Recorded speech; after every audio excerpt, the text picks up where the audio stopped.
1 p.m. weather briefing on your Sunday afternoon. I'm Chief Meteorologist Mike Hurd, getting ready for a little bit of winter weather to drop back down into Montana. We have an Arctic front that's almost turned stationary now, but it's just north of Billings. It's just north of Helena, and it's up along the Rocky Mountain front. So much colder temperatures on the back side of that, not as cold on the front side of that, and wind chills are going to be the bigger issue across the state over the next handful of days. Wind chill values at 1 p.m. Sunday are in that 5 to 15 to 20 below zero range, but again, that's mainly along the high line.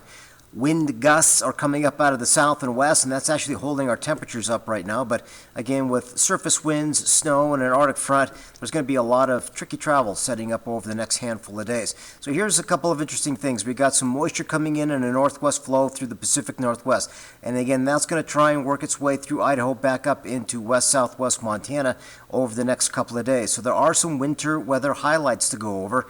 National Weather Service has issued a winter weather advisory from 7 p.m. Sunday to 11 a.m. on Monday, so this will likely impact your Monday morning commute. So here are the bullet points. Valleys could pick up an inch or two, but it's mainly a mountain-driven weather pattern for accumulating snow. Wind gusts 30 to 40 miles per hour. That's going to create some localized blowing snow, and it could produce wind chill values colder than 30 below zero.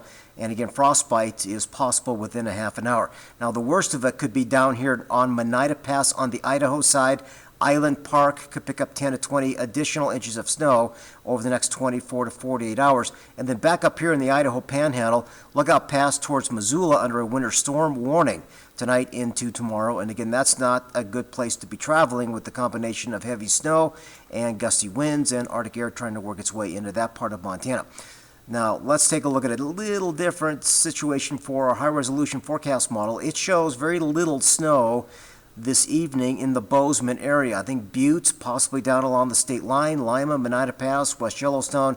Snow is likely overnight. There could be a quick shot of snow around 3, 4, 5 o'clock Monday morning in the Bozeman area. So roads could be snow covered for that Monday morning commute, but I think we have a better chance of picking up some light snow by time we get into Monday evening into Tuesday morning. So your morning commutes could be impacted with this off and on snow event coming up and Arctic air driving in from the north. And by the time we get into Wednesday morning, Bozeman could be looking at 1 to 2 inches, maybe an inch or two for Butte.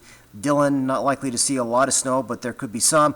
But I think the worst of it, Big Sky, West Yellowstone, Cook City, and maybe out towards Wisdom, those areas will have a much better chance for accumulating snow. But keep in mind, we have an Arctic front moving in. We got some bitter wind chills expected, maybe some below zero temperatures to worry about Tuesday into Wednesday. And I'll go over those forecast updated highs and lows for the rest of the week tonight at 5:30 in town at KXLF and KBZK.